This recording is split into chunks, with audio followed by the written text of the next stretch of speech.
Hello, MotoAmerica fans. It's time for another episode of Off Track with Carruthers and Bice. You'll laugh, you'll cry, and you may even learn something from this unlikely pair and their special guest.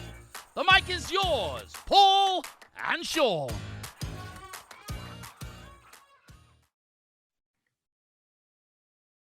Well, good morning. Hello, wherever you are, whatever time it is. This is Paul Carruthers. I'm the communications manager for MotoAmerica, and this is our weekly podcast, Off Track with Carruthers and Bice. As I said, I'm Carruthers. I've also got Bice on the line.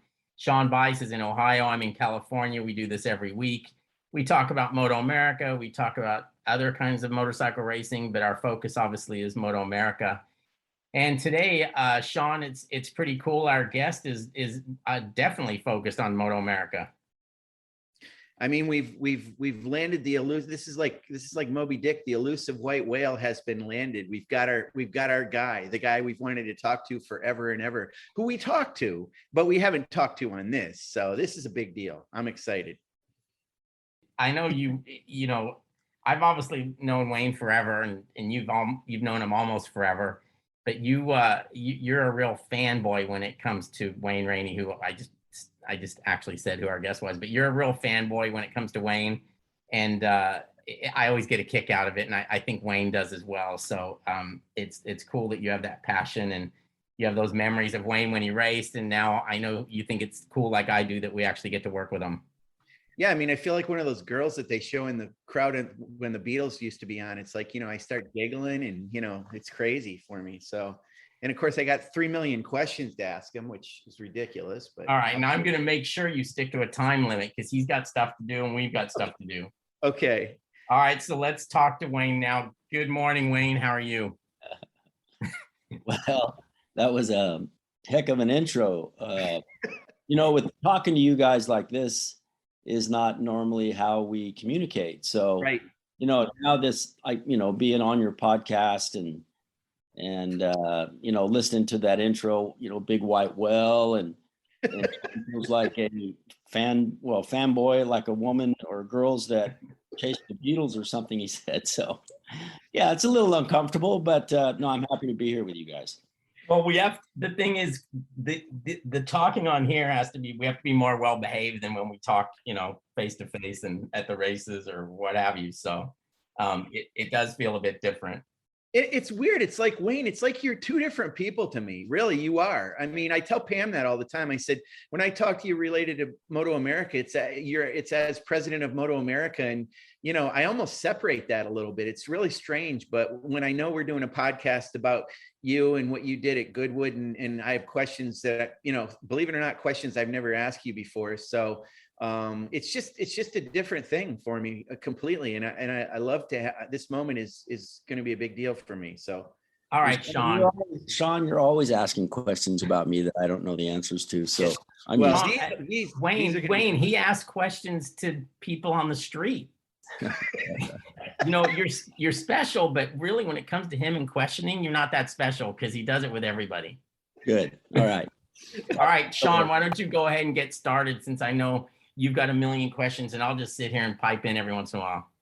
All right. Well, I wasn't going to start out by talking about Goodwood, but let's do it because that's what you last did, Wayne. It was an incredible accomplishment, and it was so cool that the rest of the guys were there. And actually, I was talking with our friend Matthew Miles about this, and he pointed out that there is a series of Bennett's did a series of interviews with, of course you, but also Mick Doohan and Kevin Schwantz and Kenny Roberts. And I encourage everybody to go on YouTube and take a look at those. They were the one that they did with you, Wayne, was early in that weekend. And I kind of wish they would have talked to you later on because there were some things that you weren't able to talk about yet because you didn't anticipate it. But I mean, let's talk about it. The one thing I want to ask you to begin with is the difference between when you did the ride at Suzuka on the R1 and this. Obviously it was your GP bike, but also there were some ergonomic differences on there. Did that help you to have that padding on the tank? Well, yeah. The bike that I rode in Japan at Suzuka in 2019 was an R1, basically a super bike. And of course, it has all the current electronics on it, so it's much easier to plug in and use button shifters on the left handlebar. It had a dash, so I knew what gear I was in. It was easy to backshift and upshift with the button, and I also knew how fast I was going. At Suzuka, it was on a proper racetrack, so really the most challenging part was taking off and stopping. But we were just riding around the track, and I think we did a few laps there, and that was really, really cool. I thought that would be the last time that I would ever ride a bike again. And then of course Goodwood saw that, and then they came about 3 years ago, started asking about their event in 2020. And so that event didn't work because I was racing with you guys, and that just it was too quick. And then the pandemic of 21, and then so really the last year that could work for me, that I could see myself doing it, was 2022. And riding the bike that they had was the 1992 YZR500 that I won my last World Championship on. It was in a museum in Japan for just sitting there for 30 years. And so when all this happened, of course, they reached out to Yamaha, and they thought that's probably wasn't going to happen. It was just too much. They were concerned about the bike being so old. I think it probably wouldn't look real good in their eyes if something broke on the bike as I'm going up the hill. But you know what? We stayed after it, and they came back and said, hey, the bike's in a lot better shape than we thought it was. So they ended up organizing it so I could shift it. They tested it on the test track, and then they shipped it over to the UK, and then to the Paget's Yamaha group. I think they're the oldest Yamaha dealer in Great Britain. So that's kind of how it all started. Where is that bike now? Let's see. I think at the end of July, it's on its way back to Japan. Okay.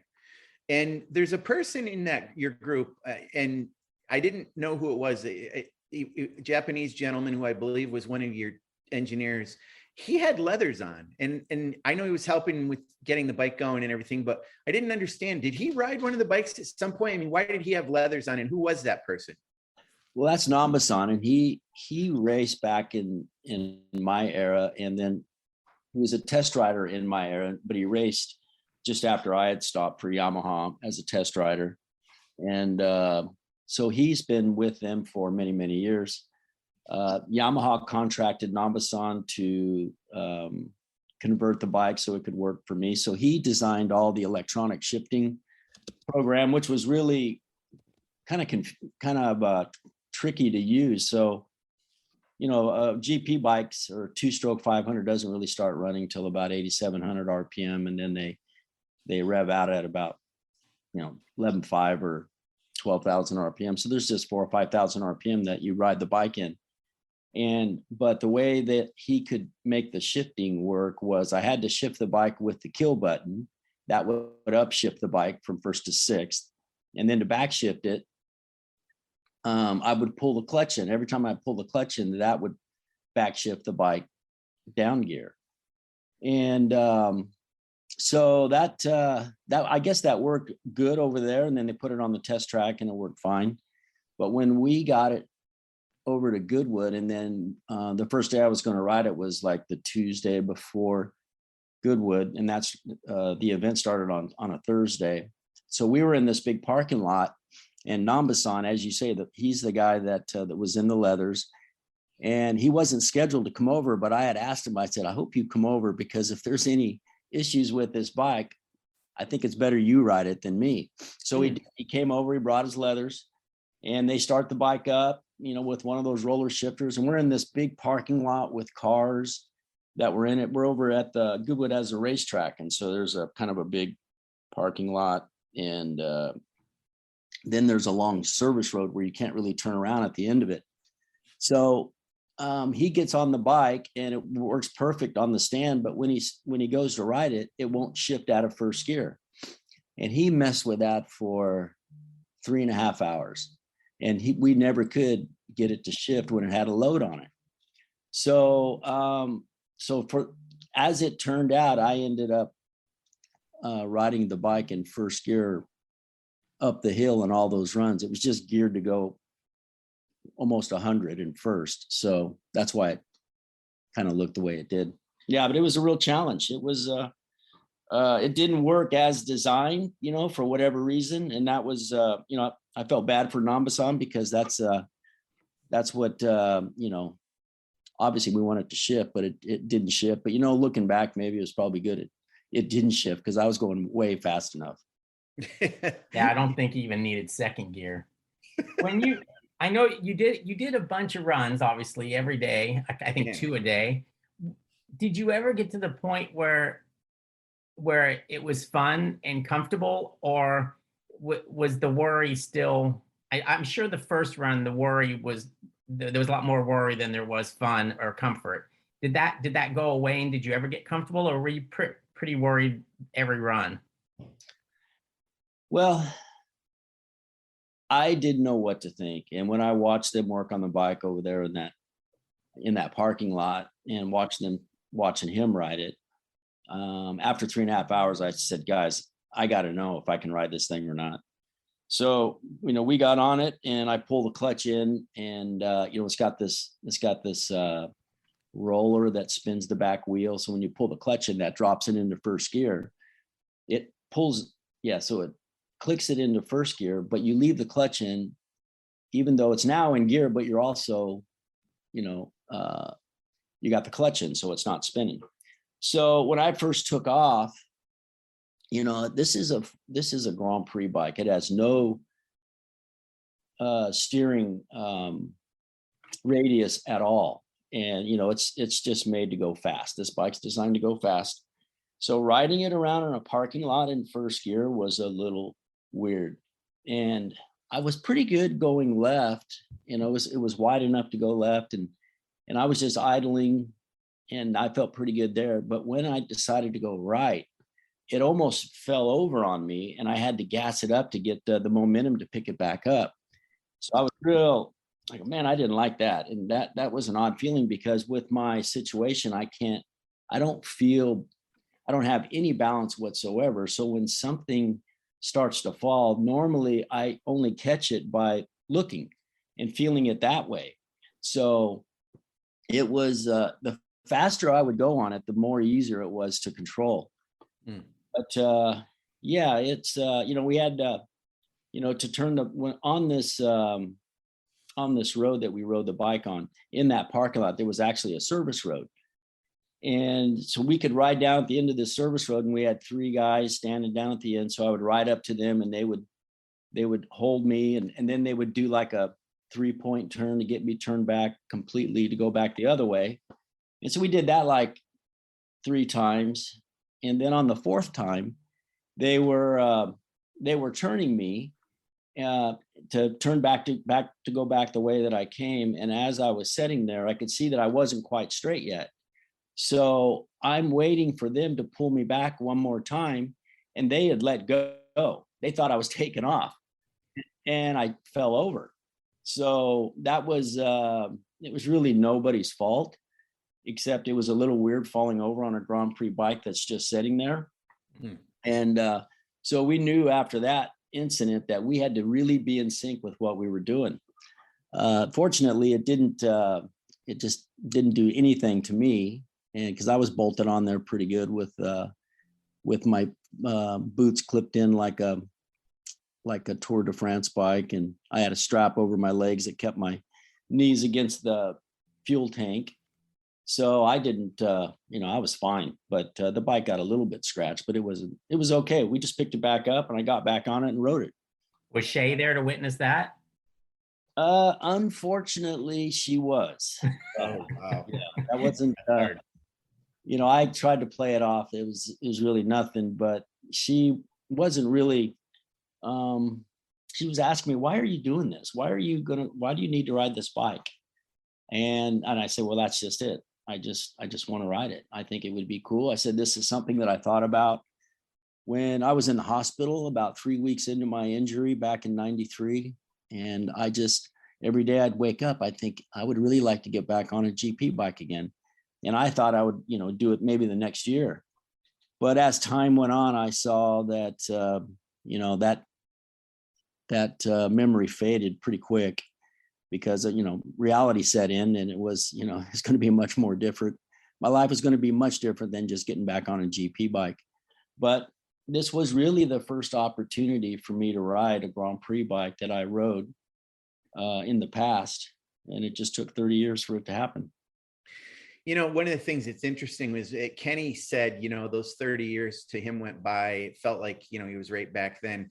And I thought about you, Wayne, and I thought, well, obviously with your situation now, it can't be like that for you because it's not the same to be on that bike. Everything is different. And I wondered about that. And I got to thinking, I got to the point where I thought, well, I knew you wanted to do it, but then it's like, did people want to see you do it more than you wanted to do it? And did it get to the point where you felt like you were obligated to do it for your fans? Did you continue to kind of always want to do it? Or it's just a tricky situation because it wasn't and wasn't going to be like it was at all. I suppose for all those guys, it wasn't the same. I get that.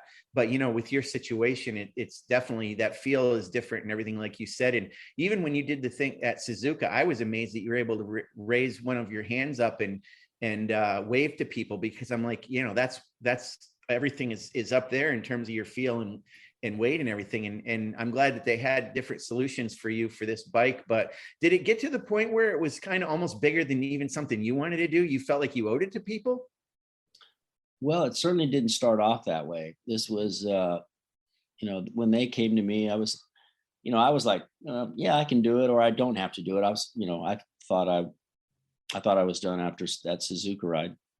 So when, they kept pushing, and then, basically in the end, we ended up, when we were able to actually ride it, or when they announced it, it turned into be a much better, or a much bigger, I guess in the press release that Goodwood put out, there was a huge response on their side. They said it was a massive influx of ticket sales, and I just, that kind of caught me by surprise. And then they went out. Then they came back and said, who would you like to ride with you over there?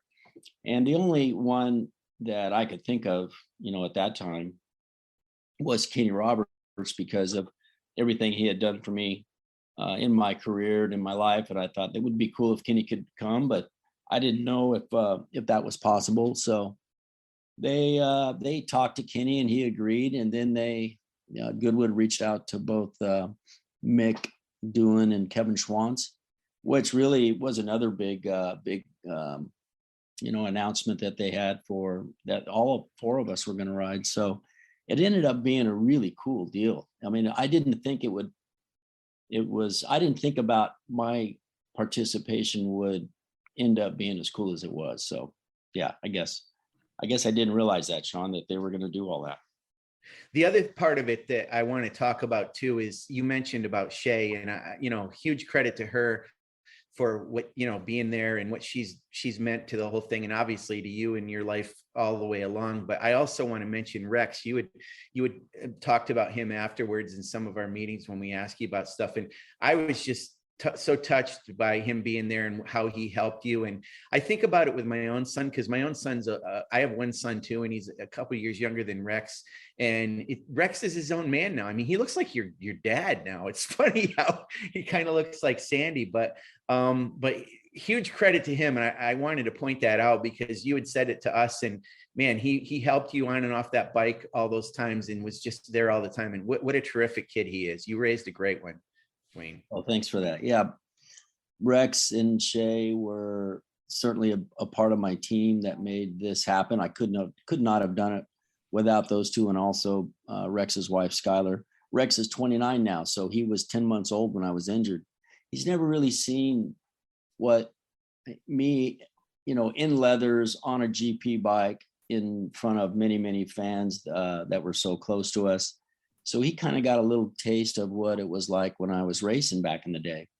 A lot of those people that were there were probably a little older, so they remembered everything, or they certainly seemed to. Back with the battles with Kevin and Mick. So that was really cool. You got to see that. But, for me to ride this bike, that course was only about a mile, just over a mile long, but it took 13 people to make it happen. So, Wow. normally when Shay's, always in my racing career, she was always in the back, and she would just let me, find my own way, and I would get the results, and then she would be there when I was done racing at the end of the day. And then that's the way our relationship was when I raced. She was not really a part of the team, like, on the inside, but in this deal, she was really a part of my team. And I think it was a little bit different for her, and certainly was for me, because, I would get in my leathers, and then Rex would, help pick me up to get me in this, for a pit car, it was a $500,000 Rolls Royce SUV. So it was pretty cool. So they would pick me up, and Rex would pick me up and put me in that, because it was just impossible to do any type of transfers. And then we would ride down to the starting line, and then Rex would take me out of the truck and put me in my chair. And then I'd wheel over to where Kenny and Mick and Eddie was, or I'm sorry, Eddie, Kevin. And then I would put my helmet on, and then, those guys would start their bikes, and then Rex would pick me up and set me on the 500. And then they would, get me all bolted on and stuff. But I think Rex picked me up like that through those 4 days, or maybe it was 5 days, over 50 times. So Wow. I really appreciated him working out with my brother Rodney before he came over, because that was a heck of a feat that he did. He's ready for the Olympics. Yeah, I think we were right at the very end of what he could do, but it was every time, because they'd put me on the bike, and then I'd have 3 guys in front of me. There'd be this one guy right in front of me, and we had to be in sync on when I took off. And he would when I would take off to go to start, I would give this guy a nod. And this is after they set the bike down off the stand and stuff, and it's running, it's in gear. And this guy would look right at me, and I'd give him a nod. And then I would have to start going as he was starting to move. But he kept moving around it would have been on my right side, which is right by the front brake. And I have to move fairly quick, because the bike will fall over if I don't. So we got close a couple times of him hitting the front brake as I went by him. But yeah, it was a real thrill riding that bike. There's no doubt. I want to talk to you for a minute about rivals and rivalries. I saw that I mentioned these Bennett's videos that are on YouTube. I don't know if you saw the one with Kevin, Wayne, but in the middle of that, he mentioned he kind of got quiet for a minute and looked down, because he basically said if he had a choice between him winning that World Championship in '93 and you getting hurt, he would have given up that championship. And it was heartfelt. It really touched me quite a bit, because everybody for years always talks about the rivalry, and we've talked about it with you. Kevin, obviously does. He talked about it in that video. But the one thing I wondered about, from what I know about you, is you have always been really focused on lap times, your own personal lap times. And it made me wonder, you had the rivalry with Kevin, and I want to talk about the rivalry you had with Eddie too. But since you were so focused on doing consistent lap times or going fast, was the rivalry secondary to you consistently doing fast laps? In other words, did that rivalry, I guess this is a weird place for me to bring up Josh Herron, but sometimes I think Josh Herron races against other guys on the track. He even says he used to race against Danny Eslick, and he would forget about what he was trying to do, which was to win a race. And within your rivalries that you had with Kevin or whoever on the track, wasn't that secondary to winning the race, or trying to just do fast lap times, and this guy happened to be in your way or whatever anyway? How do you respond to that? Okay. Well, I think, first of all, your first comment about Kevin and what he said about about me stopping and what he would have done, I super appreciate that comment that he had. And he's actually said that to me before. And, you know, I mean, I think it's heartfelt from him. It certainly was from me. And, but you know, hey, when you race Grand Prix bikes and you're on the world stage, you don't have any friends. And, you know, Kevin and I were rivals from, you know, racing in the US, and then we went over on the world stage and it continued there. But I can tell you, Sean and Paul, that my last race at Misano, my last warm up on Sunday morning, it was back and forth between Kevin and I. And, you know, I'd come around and I'd see that on my board, it's had Schwantz was what his lap time was. And I knew that was quicker than the one I had done the time before. But when I'd passed the board, I could also look down to see what the lap time I just did. And I saw that I'd go faster than him. And then I'd come around the next lap and I saw that he would go faster. And we did that back and forth. And there was no love there, I'll tell you. It was, I wanted to beat him. He wanted to beat me. And we didn't want to give an inch. You know, at the end of the session, you certainly want the other guy to think that he's got more work to do and that you got him covered. I don't recall, though, who ended up quickest in the warm-up. But yeah, it was, you know, the rivalry is what makes, you know, you wanting to go out there and beat those guys like they want to beat you. And it's, you know, some guys you have a decent relationship with, and others, you know, that just, it doesn't click. And Kevin and I just didn't click. Mick and I were a little bit better. You know, even when I raced with Eddie, you know, he's just all business. He didn't have any friends. I wasn't his friend. And we didn't actually become really good buddies until after I'd stopped. So yeah, there's only one winner in that sport. You know, I'm glad you mentioned that about Eddie, because when he came to Laguna Seca and did the Rainey's ride to the race, it was cool to see him. But, you know, same Eddie. And I mean, I'm always amazed at how different he is as a person from you, and different even from Kenny. He's his own person and his own idiosyncrasies. But I thought about this, and I thought about 1982 when you guys were teammates together, and he had won the championship, AMA championship, and then he won it again that year. But then you guys were teammates again in 1990. You were the incumbent Yamaha rider with the number 2 on your bike. He was with Honda and won that championship the year before. So he had a number 1 on his bike, although he didn't win it on a Yamaha. And here you guys were teammates again. And they always say the first person you want to beat is your teammate. And I know he had that situation that happened at Laguna when he broke his heels and everything, but I was looking at his record that year, and he was on the podium a lot. And when you came into that team that year, well, you went into the Marlboro team in 1990. It was kind of the dream team, or the evil empire, however people want to mention it. But here's Eddie Lawson, you know, guy who you were a teammate with before, and you got to beat that guy. So you said there are no friends on the track or whatever. And the first one right there, not only was Kevin on the around, but here's Eddie Lawson, your own teammate that you've got to beat, and you did. And I know there was a crash on his part involved in it, but that set you on your way. The first of the 3 consecutive championships that you had was do you remember back to early days of that 1990 team? And were you pretty focused on, I got to beat this guy, Eddie. He's got that one on his bike, and and I'm the one that's the Yamaha guy. So what do you think about that? Sean, I remember every single lap in 1990. Wow. Just kidding. I don't. I believed you. So no, but what I can say about what you're asking is, Eddie was he was 4-time champion. I mean, he was 4-time world champion in the elite class in the world. And that don't happen by accident. You are the best guy. There's no doubt.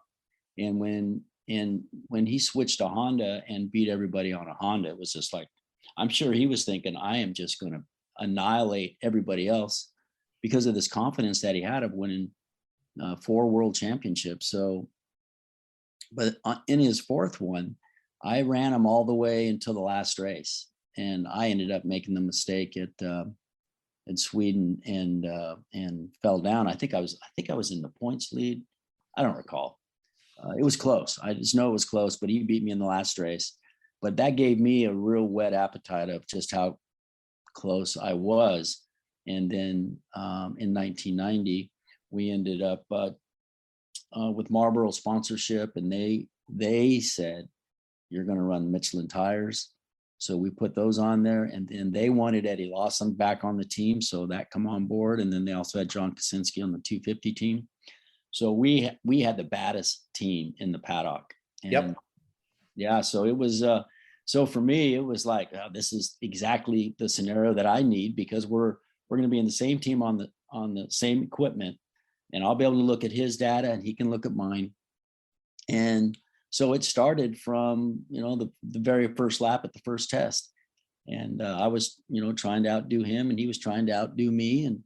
But I think Eddie did have a little rougher luck than I had that first year, as you mentioned there at Laguna Seca. I mean, that basically wiped his chances out for the championship, because his brake pads fell out, and he ended up, I think, crushing one or two of his heels. Yes. So he was out 4 or 5 races. So he was done after that. But also the first race, Mick Doohan got into him at Suzuka. And I think he was racing for second in that group and knocked him out there. So he didn't have a good start. So by the time he came back, I think it was around mid-season. But as you said, he was on pace right away. And I think he got on the podium quite a bit. So yeah, it wasn't really a fair fight like that. But amidst that, your rivalry with your own teammate, of course, you had the rivalry with Kevin at the same time. So there were other riders on the track. Obviously, Michael Doohan, the year that he got hurt at Assen, I mean, that was a crazy year with him coming back, and that was a tight championship too for you. So they always talk about the Schwantz Rainey, but there were a lot of rivals during that time period for sure. Guys that had won or were going to win more championships during that time period. So it was an incredible time. I want to ask you, we're going to transition and talk about Sean, there was certainly no hugging. There was certainly no hugging on the podium, I can tell you that. Well, and I want to ask you about that, because, and this comes to MotoAmerica a little bit. So a couple things. So Cam Peterson is Jake Gagne's team right now.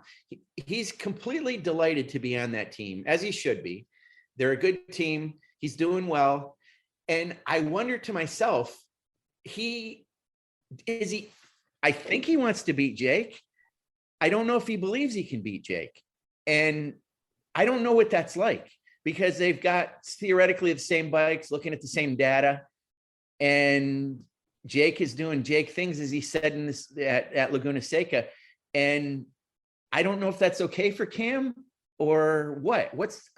I don't feel like there's a fire there as much. And I'm not trying to, say anything bad about Cam Peterson. I don't know the truth. I'm just wondering, what's your take on that? Well, what am I going to say about that? So I think Cam's trying hard. I think, he's on a really good team. He's on a team where those bikes have been developed in the MotoAmerica Championship for 8 years. So they know how to set up a bike. And I think Gagne, coming from our championship, then going into World Superbike for a year or two that he rode the Honda over there, so he rode against the world's best in Superbike, and then coming back here and being on Bobier's team at his best, and seeing how close he was to Cam, and having basically a yardstick when Cam left on what he needed to shoot for. I think Gagne was always going to be good. He was going to be tough. And as we see, he is the guy to beat. He's consistent. But with Cam, I don't think the pressure's on him to really have to go out there and beat Gagne this first year. The second year is going to be a lot different.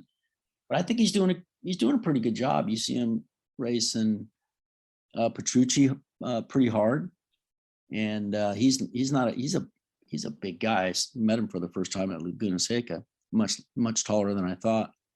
So you're not going to move that guy around, but Cam's, he's going to get roughed up now and then, and he's going to get beat, but that's how you get better. So I think if he can continue to just chip away and just try to get on the podium at each race, a win's going to come. Now, Paul, the last thing I want to mention before we can transition. How did you even know I was here? I'm going crazy about this. I know, but I have this one more. I did a little bit of research on this, or I kind of put this numerology thing together in my head, and I want to talk to both you guys about it, but certainly Wayne. So Wayne, you went over to Europe in 1984 and rode a 250 for Kenny. And I mean, I guess we'll just say it didn't go as well as you hoped. So you came back to this country with Bob McLean, and then you ultimately went back to Europe again. And I thought about this. So you went in 84, you were 24 years old. Jake Gagne was 24 when he took it over that ride after Nicky Hayden passed. And then he raced that second year at age 25 in World Superbike. And then, it didn't go so well for him. Came back over here. He's been going crazy. He went 17 races last year. You went back over in 1988 at the age of 28. That's how old Jake is now. And sometimes people might think Jake Gagne is too old for this stuff. And I know it's a different playing field. And I'm not just talking about MotoGP. I'm talking about World Superbike. It's interesting to me that he had a shot at it. Maybe wasn't ready, didn't have the right bike.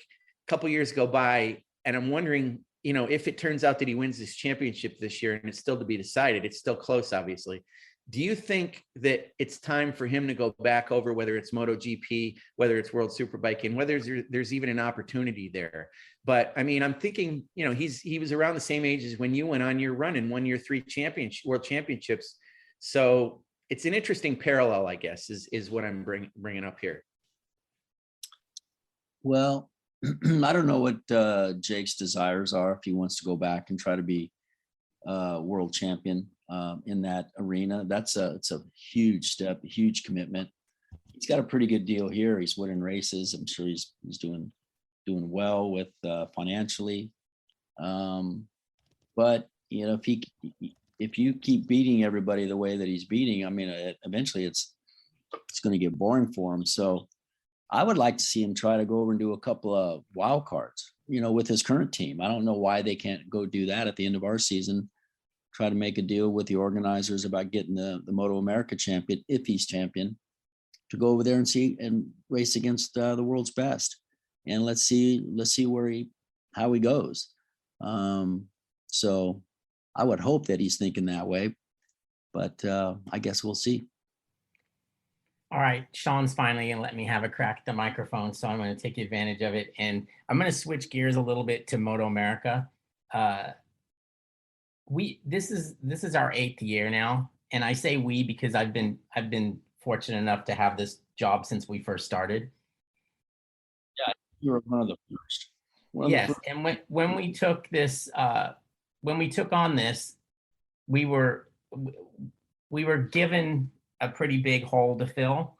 We weren't started on a level playing field whatsoever. We were actually in a hole, and we had to get the thing to level. And it's hard for me not to be proud of where we've been able to bring this series. I mean, if you look around the paddock now, there's lots of entries, there's lots of classes, there's big teams, there's big sponsors. And the paddock, the thing that means a lot to me is how happy the paddock is, because I was there with the previous regime, and the paddock was a very unhappy place to be. I didn't even want to be there at the end of when that all finished, because it just wasn't comfortable.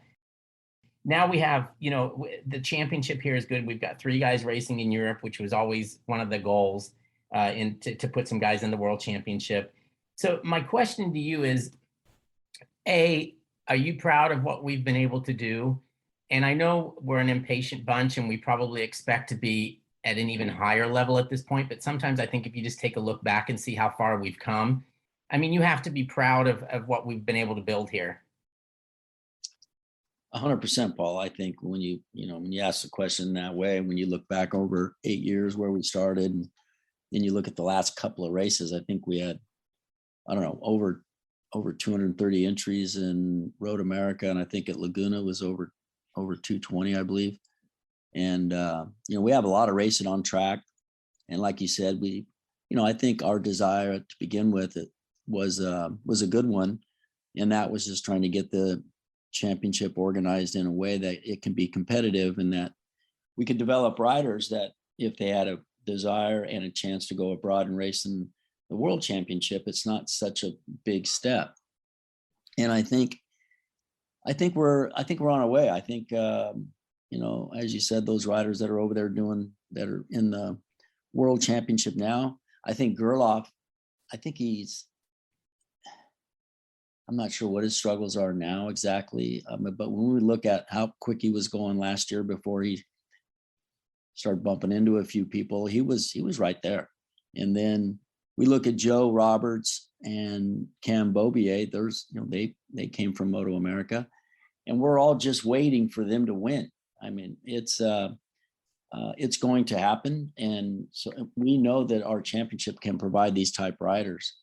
And we have also got the other world-class riders coming into our championship with, we see Danilo Petrucci on the Medaglia HSBK Ducati team. It's that's a huge commitment. It's kind of funny to see, he won the first 3 races, but he's not been in the hunt since, because Gagne's got his stuff together and is going well. So it's incredible. I think what's helped our audience as well, as far as ticket sales and stuff and some sponsorship, has been the King of the Baggers. I mean, you look at those bikes and people think, well, that's a big old 625-pound bike. But if anybody knows lap times around Laguna Seca, that these guys are going 1:29, which is what I qualified in 1988 for the 500 Grand Prix pole position. That's amazing. He is. Yeah. You know what it tells me? Your bike was too light. Yeah. No, it says it needed some bags on it, I guess. Yeah, it's that baggers thing's obviously been a huge success for us, and I think it's got to continue. It's got the ability to continue to grow there. I know it's one of the things that we always have to watch the rules and this and that, but I'm sure they're going to get a handle on whatever they need to with that. I want to ask you, and I can't totally recall if you were the guy that would, at the start of a 500 Grand Prix, just get an amazing start and throw down 2 or 3 really fast laps and distance yourself from the others. When I think of somebody doing that back then, and this was a little bit before your time, but I always think of Freddie Spencer, because that's sort of how he won races, was in the first couple of laps. And now Jake Gagne is doing that same thing to these guys. Were you ever that guy, or were you the guy that was trying to make up for the guy that was doing that? Well, I won many races doing the exact same thing that Gagne's doing. It was part of my strategy. Back in my day, I was able to do a lot of tire testing. One test in Brazil, I tested over 500 rear tires in 4 days. So I was used to going on cold tires.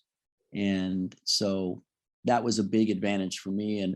And I think I got so good at it that Mick and Kevin just pretty much thought, well, if I'm not in front of Wayne, we'll just try to stay with him the first couple laps. And, my goal was always to get 2 or 3 seconds within the first 5 laps. And then, if they're going 1/10 of a second faster, they won't catch me by the end of 30 laps, even if I only got a 3 to 4 second lead. So yeah, that was part of my strategy, but it didn't always work, but I think it worked more than it didn't. And seeing Gagne do what he does, everybody knows what he's going to do.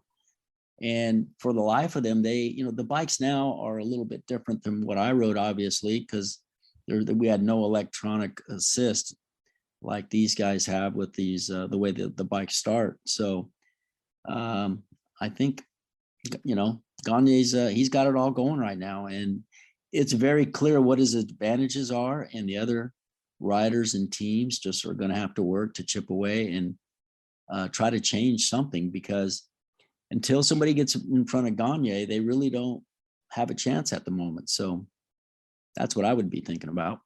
Yeah, and it's kind of it's obviously difficult to it's easy to say and harder to do, because they all know it, and yet they haven't been able to do it. Is it more than anything the confidence of just being able to flick it in there when on the first lap when you're not real sure? I mean, you're not your brain's probably not up to speed. There's just a lot of things there that you don't think are up to speed, and maybe is do you think that's the difference? It's having the confidence to be able to do it, and kind of coming close to having that confidence, but not totally. Well, it's, basically it all starts with your team and what you do in practice and qualifying.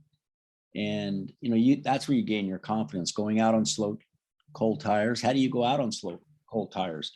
Are you out there trying to get them up to speed real quick? And like I said, they don't have as many opportunities now to practice on new tires. So I think in Gagne's case, he's at the moment, he goes out there and does exactly what you said, Paul. And the other guys are struggling to do it. I don't think it's that he is, flicking it in any harder than anybody else. He's just, he's able to have more roll speed through the center of the corners. He's able to pick it up and accelerate a little quicker. So I think he's just got a real confidence in the way the whole package works. And it's, his third year on it. So that's going to be a tough combination to beat, with Stamboli as his crew chief and Corn Dog there. But that should excite everybody else in the paddock. I mean, if Gagne was doing that to me, man, I'll bet you I would be working very, very hard. I'd have to work much harder than I would think he is to try to catch up. So it's not easy, but that's the beauty of racing. All right, we'll switch gears again here for a second. When you talked a little bit earlier about Cameron Beaubier and Joe Roberts, and they've gone to Moto2. We expect huge things from them quicker than what we've been actually rewarded with. And I know it gets frustrating for you. It gets frustrating for all of us that just want it so bad, including those guys, obviously, who want it. Is it, in talking to Cameron, it's that the difficulty lies in jumping from the motorcycles they race here to those Moto2 bikes it seems like it's like you're going from a mountain bike to a bike that wins the Tour de France. I mean, they're stiffer, they're a little touchier. Any mistake you make is magnified. Are we ultimately going to need some other class here to get those guys so that when they go over there, they're comfortable with the bikes they're riding? Is that even a possibility? Or do you think that's not something we can pull off? Well, I might have a little different opinion than most. You just look back and when Eddie and myself, Freddie and Kevin, when we went to GPs, we were just riding 4-stroke super bikes, basically what we're riding now. But when we made that jump to GP bikes, it took 2 years to learn how to ride them. And I think that's the issue now is, we're going from 4-stroke super bikes to GP bikes that are basically, I think they're 600 and they're 750, whatever the Moto2 bike is. Basically, it's got the same characteristics as the bike they just jumped off of. I think the big difference for the Moto2 guys is everybody's on the same bike.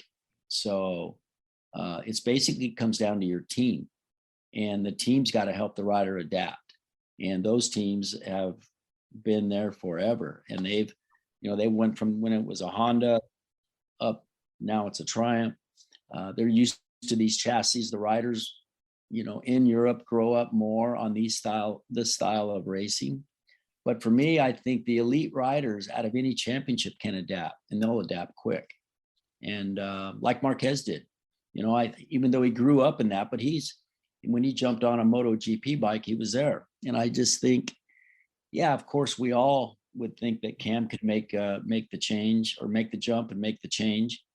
And he is adjusting his style a bit. I think I was talking to him at Laguna Seca, and he says, a tenth or two, you're from first to 18th. That's pretty competitive. So if you're 2/10 off and you're 18th from pole position, I think you're pretty close. So I know it's frustrating for him, because where he really seems to go well is during the race, and he fights hard, he goes through it, but he's still making little mistakes, tipping over, that are costing him podiums. And So I don't know. I don't know if that answers your question. I think a very elite rider in our series is going to make the transition no matter what the rules are. So, right. Wayne, I talking about MotoAmerica and what we've built, what you've built. So I think about when you started and when you were younger, you started on mini bikes, you went to Ascot, you and your dad, you did flat track for a long time, learned how to slide the rear end, and you went into road racing, made that transition. Do you ever think about what we have in MotoAmerica and what that would have been like for you if you were younger and you could have started out in Mini Cup and by Motul and gone to Sport Bike Track Gear.com Junior Cup and then Twins Cup or Super Sport, going through the rungs on the ladder that we have and that our riders are doing now. Do you think about that and think, man, I wish I had that when I was a kid? Sure. Yeah, that didn't exist when I was a kid, but now you can start riding in our series under 10 years old and you can get noticed and you can see one of the big teams can help you out. When I was racing, I was, sitting in school, just daydreaming about what it was like to race and the feeling that I got from riding the bike and, the competition of trying to beat my competitors. It was the best feeling in the world. But now with what MotoAmerica provides, you can go and be racing at the elite series, at the premier series in the US, and you can be under 10 years old racing there all the way up until, Gagne's age. So it's there for everybody. So if there is much more of a chance to get noticed in our series than it certainly was when I was racing at that age. I got one more, Paul. The last one, I actually wanted to ask you this about the weekend at Laguna Seca in Medallia Superbike. So Matthew Skoltz was on the pole and he hadn't been. And I thought about the situation with, okay, he's going to be in front of Jake. So he starts out there and it didn't happen that way. Well, he said when I went to see him and congratulated him on his pole position, he didn't really even want to talk about that. He was concerned about his race pace.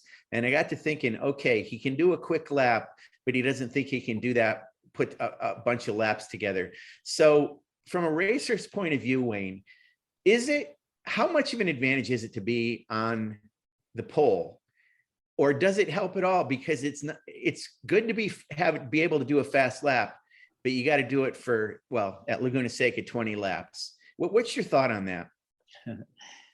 Well, I found out is a lot of riders they can get psyched out real easy, and it doesn't take much to make that happen.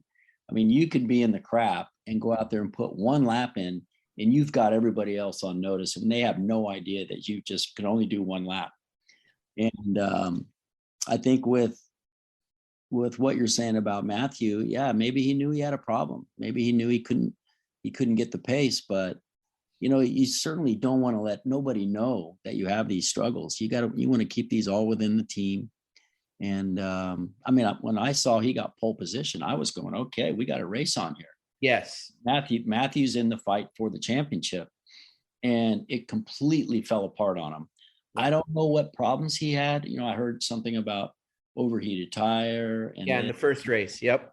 And then not the tire wasn't overheated due to the Dunlop. I think it was a tire heater or something. This was just something I recently heard. But yes, those type things, you got to stay on. The team has to be there 100% all the time. And that's why you need your team, because the riders can be so fragile, myself included. You'd like to think that you have the confidence and, on Sunday, even though there's been races where I started 8th place, but I'll try to, I know I don't have the pace to win from what I've seen in qualifying, but you'll try to do something to shake it up. And it normally happens, in the first couple turns when you try to get in front of these guys, try to make something happen. You never know if somebody's going to run off the track or they're going to get hit from behind. Anything can happen in racing. So, but the rider has to be all in with his team to have any kind of chance, especially if it's not going so well. I know you love MMA, and of course, in that sport, it seems like the guy in your corner is constantly telling you you're the greatest. You're going to go out there. You're going to destroy this guy. As a rider, did you like people on your team to constantly tell you you're the best, you're going to win this? Did you want to be left alone? What was best for you? That's a funny question. No, if they would have said I was the best, they would have had to go work for somebody else. Nobody ever, I didn't need no cheerleading or constantly be built up. I know some riders do, but I was confident in my own leathers, so I was okay there. But I do remember a couple of times though racing different riders, and one particular was Wayne Gardner at the Australian Grand Prix. I believe it was 1990 at Phillip Island, and we, me and him and Mick Doohan raced it out. And they kind of got away from me there at the end a little bit, but Gardner won the race. But before we went on the podium, normally the riders were together, and he was going, "Man, I was good today, wasn't I? Wasn't I good today?" I busted up laughing when I heard that. It was a big shock for me to hear somebody say just how good he thought he was.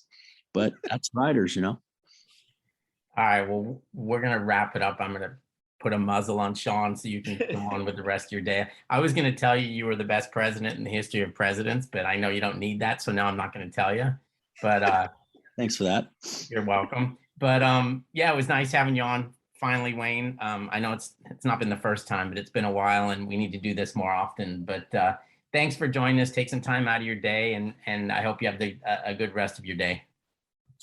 Thanks, guys. Thanks for the job you do. I think MotoAmerica, Chuck Axel is just doing a tremendous job. And I haven't actually been to a race since Daytona, so I've been able to watch them a lot on Live Plus, and it's a heck of a show watching it on our subscription. So yeah, you guys are doing a great job. Thank you. And I do want to say, it's like, we're fresh off Laguna Seca, and it was a huge event. And I think, back to being proud and stuff, it's like, and you mentioned it to me, it's very cool when like Bubba Schobert and Eddie Lawson and Kenny Roberts and these guys, they not only do they want to come to the event and see the event, but when you get them to the event, they can look around and go, holy crap, these guys have done something with this. So, hats off to you. God, I sound like Jake Gagne with that, but hats off to you for all you've done and the other partners to make that happen, because I think we have reached the point where these races are now more than just motorcycle races. They're truly really cool events. Yeah, there's no doubt with bringing Bubba and Eddie and Kenny, they weren't very excited to come, because they've been to motorcycle races their whole life. But when they come out here and they were able to do that ride that we put together, Rainey's ride to the racetrack, which by the way raised almost $70,000. Wow. And, they were a part of that. And then for them to come and hang out, we gave them a good pass so they didn't get hassled by, people at the gate with the wrong pass. So I think that was a good move. But they had a great time. They told us, or they told me that that MotoAmerica has really come a long way in the last couple of years, and they watch the races.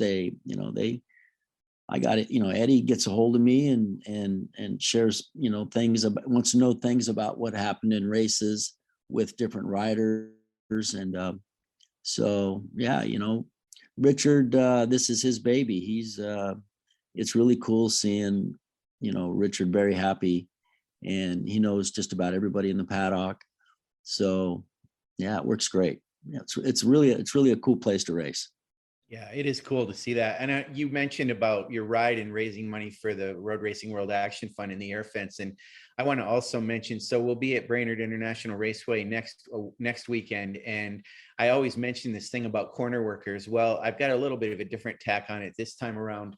And on August 10th, I believe is the date, but we'll be promoting this coming up. There'll be a story and some stuff on our social media about this. But I want to remind people that if you want to be a corner worker and you've never done it before at all, don't even know anything about it, or maybe you haven't even been to a race. Well, there are ways that you can be involved in this. And we're going to be doing an open call, Zoom call for anybody and everybody that wants to be involved as a corner worker. And there are a lot of facets of that. And we'll let you know when it's going to happen. But essentially all it's going to be is there's a link that you'll be able to click on and go there and participate and listen to our David Hawley, our chief marshal, who was actually over in Donington this past weekend working as a marshal over there.